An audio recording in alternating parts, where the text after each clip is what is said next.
स्वागत करती हूँ मैं आपका अपने चैनल अनिभा स्टडी पॉइंट में। तो आज हम पढ़ने वाले हैं एक्जिस्टेंटलिज्म के बारे में। ये बीएड सेकंड ईयर का टॉपिक है जो कि नॉलेज एंड करिकुलम सब्जेक्ट के अंडर आता है।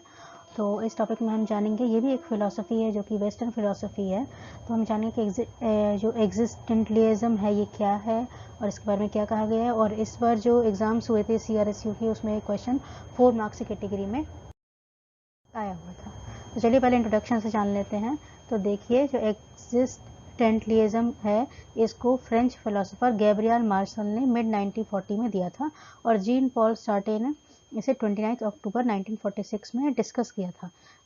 इसकी पोजीशन के बारे में और ये क्या है इसके बारे में इन्होंने एक लेक्चर भी दिया था एक क्लब में।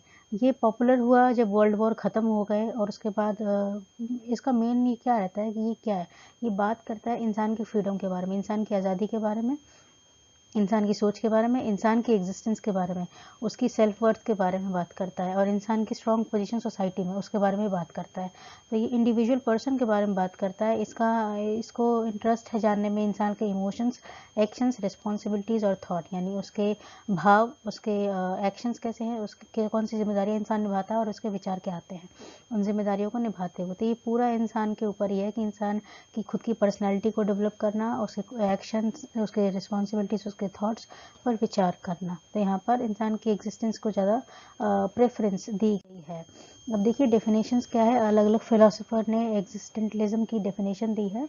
According to doctor Deepak Sharma के हिसाब से एक्जिस्टेंटलिज्म का मीन्स होता है जो भी आपकी फास्ट मूविंग सोसाइटी है या जहाँ पर आप रहते हैं उसके जो स्ट्रगल है उससे कोप करना या उससे लड़ना, उससे डील करना और अपनी पोजीशन सोसाइटी में फाइंड आउट करना ही एक्जिस्टेंटलिज्म है।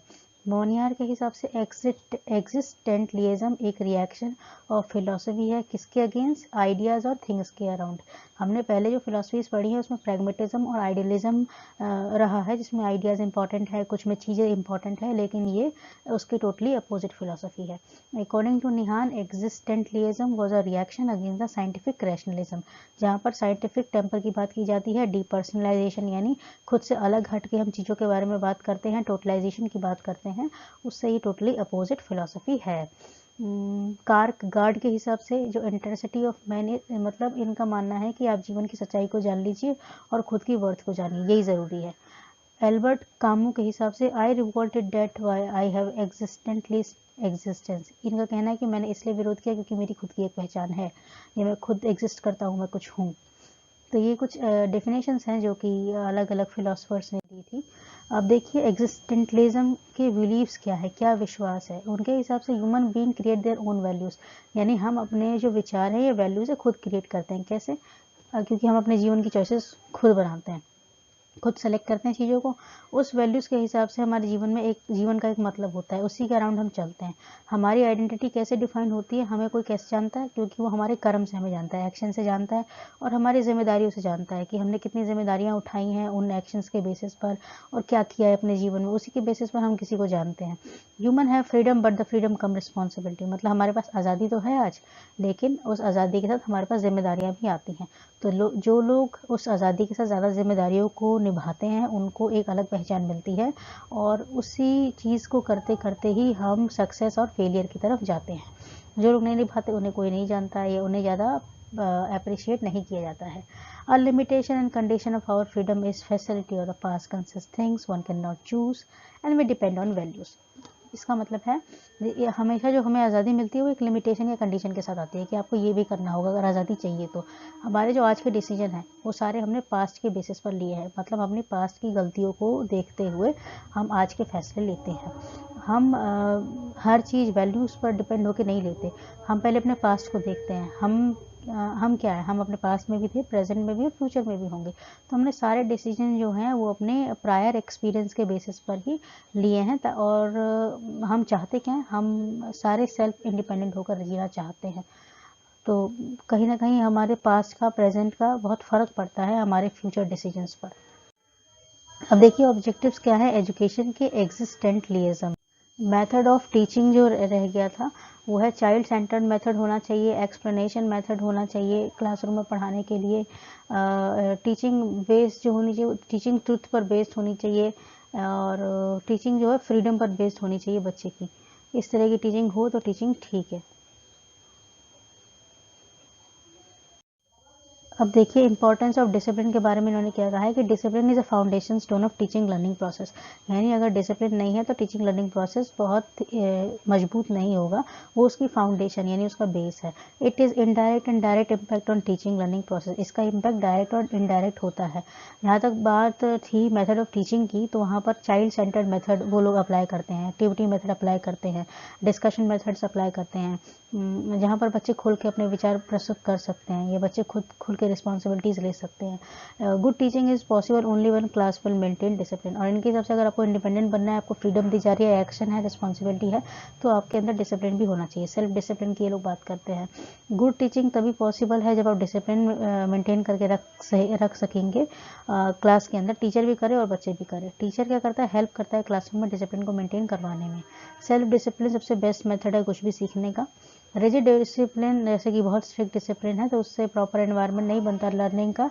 और teacher can motivate the student for creating self discipline, teacher motivate कर सकता है बच्चों को कि आप सेल्फ डिसिप्लिन मेंटेन करिए, बनाइए, तभी आप कुछ अचीव कर पाएंगे। बैकग्राउंड से कुछ आवाज़ें आ रही है, उसको आप प्लीज़ इग्नोर करिए। It will help the student to create healthy environment in the classroom, और डिसिप्लिन के थ्रू ही हम हेल्थी एनवायरनमेंट क्लासरूम में क्रिएट कर सकते हैं। तो टीचर और स्टूडेंट का कोऑर्डिनेशन भी बहुत ज़रूरी है क्लासरूम में, और डिसिप्लिन भी बहुत ज़रूरी है। आगे बढ़ते हैं। रोल ऑफ टीचर, टीचर का क्या रोल रह जाता है क्लास में जब आने के बाद, तो teacher is considered the creator of educational environment, यानी पढ़ाई का जो एनवायरनमेंट है या स्कूल का एक एनवायरनमेंट है, उसको क्रिएट करने वाला टीचर ही होता है। The student can make contact with his self, बच्चे की खुद से पहचान करवाना, उसकी खुद उसको ऐसे एक्शंस देना, ऐसे ट्रिगर देना कि वो खुद की पहचान कर सके, खुद के अच्छे पॉइंट्स और बेकार पॉइंट्स को पहचान सके, ये टीचर करवाता है। It's responsibility of the teacher to provide subjective knowledge, बच्चे को सब्जेक्टिव नॉलेज देना किसी चीज़ की, ये भी टीचर करता है। Teacher should be guide to the student, teacher guide करता है बच्चे को। He must have quality to satisfy student misconception, जैसे कि हमारी बहुत सारी धारणाएं हैं जो हमारी सोसाइटी के कल्चर बिलीफ पर हम बना लेते हैं, तो कुछ हमारी ऐसी भी सोच रहती है कि चीज़ों को लेकर कि वो गलत होती है, उसको सही करना बहुत ज़रूरी है। तो हमारे जो टीचर होते हैं वही हमारे डाउट क्लियर करते हैं कि नहीं, ये हमारी सोच गलत है, ऐसा कुछ नहीं है। बहुत सारी चीज़ें हैं जो हम लेके चलते हैं, मिसकंसेप्शन होता है चीज़ों को लेकर, कंसेप्ट को लेकर हम गलत सोच रहे होते हैं, तो टीचर क्या करते हैं, हमारी उस डाउट को सॉल्व करते हैं। He must prepare him to know about the realities every life, so every time, तो वो क्या करते हैं, हमें तैयार करते हैं ताकि हम जीवन की सच्चाई को झेल सकें और उनको फेस कर सकें और जीवन में आगे बढ़ सकें। Teacher must talk on educational agenda, और टीचर को बात करना चाहिए एजुकेशनल एजेंडा पर। उनको ये देखना चाहिए कि हम एजुकेशन ले क्यों रहे हैं, उसके ऑब्जेक्टिव्स क्या हैं, एम्स क्या है, गोल क्या है, एजुकेशन लेने से होगा क्या। तो अगर टीचर इस पर बात करेंगे तो बच्चों का इंटरेस्ट ज़्यादा आएगा उस टॉपिक पर। रोल ऑफ स्टूडेंट, बच्चे क्या करेंगे, student must respect there teacher, बच्चे यही करते हैं कि अपने टीचर की रिस्पेक्ट करते हैं। दे मस्ट फॉलो हिज डिसीजन, वो उनके डिसीजन को फॉलो करते हैं। They must have quality of A depth learning, यानी अगर उनको गहराई से कुछ सीखना है तो उनके अंदर वो क्वालिटी होनी चाहिए। They follow truth for leading a happy life, और उनको अगर एक अच्छी लाइफ चाहिए ज़िंदगी में तो उनको सच को फॉलो करना होगा, सच्चाई को फॉलो करना होगा। They must follow disciplinary activities in the school, school में सारी एक्टिविटीज़ डिसिप्लिन के अंदर होनी चाहिए। They use their logic power while getting knowledge, और अपने लॉजिक का यूज़ वो करें जब वो नॉलेज ले रहे हैं। तो they must attach with educational activities, और उन्हें एजुकेशनल एक्टिविटीज से अटैच होना चाहिए। They follow the path of A discovery of realities, और उन्हें वो रास्ते फॉलो करने चाहिए जहाँ पर उनको सच्चाई का पता लगे, जीवन की सच्चाई का पता लगे। अब देखिए हर एक थ्योरी या हर एक फिलॉसफी के प्रॉस और कॉन्स होते हैं, यानी फ़ायदे और नुकसान भी। तो ये अच्छे पॉइंट या बुरे पॉइंट कह सकते हैं। ये कमियाँ, प्रॉस क्या है, encourage individual acknowledge no two children like teachers individual, इनका मतलब है encourage individuality, acknowledges no two children are alike teach as individuals. इनके हिसाब से इंडिविजुअल जो पहचान है किसी भी इंसान की, उसको ये लोग इनकरेज करते हैं। ये इनके हिसाब से दो बच्चे कभी भी सेम नहीं हो सकते, आप दोनों को एक क्राइटेरिया पर रख के नहीं कैलकुलेट कर सकते या उनको एक क्राइटेरिया पर जज नहीं कर सकते। इनकरेज रिस्पॉन्सिबिलिटी, रिस्पॉन्सिबिलिटी लेने के लिए ये लोग मोटिवेट करते हैं कि आप रिस्पॉन्सिबिलिटीज़ लीजिए अपनी चॉइस के हिसाब से। Help people to know the answer of question who am I, और ये इस बात का जवाब हमें जानने में कोशिश करती है ये फिलॉसफी कि हम कौन है, हमारी क्या पहचान है, हमारी सोसाइटी में क्या जगह है, हमें क्या करना है, हमारी कोई क्या आइडेंटिटी है, उसको फाइंड आउट करने में ये फिलॉसफी हमें हेल्प करती है। Mutual respect between teacher and student, और इस फिलॉसफी में टीचर और स्टूडेंट की रिस्पेक्ट म्यूचुअल है, यानी बराबर है। ना टीचर डोमिनेंट है, ना स्टूडेंट डोमिनेंट है, ना टीचर एक्टिव है, ना स्टूडेंट ऐसा है कि सिर्फ वो पैसे में, दोनों ही बराबर इक्वली पार्टिसिपेट करते हैं।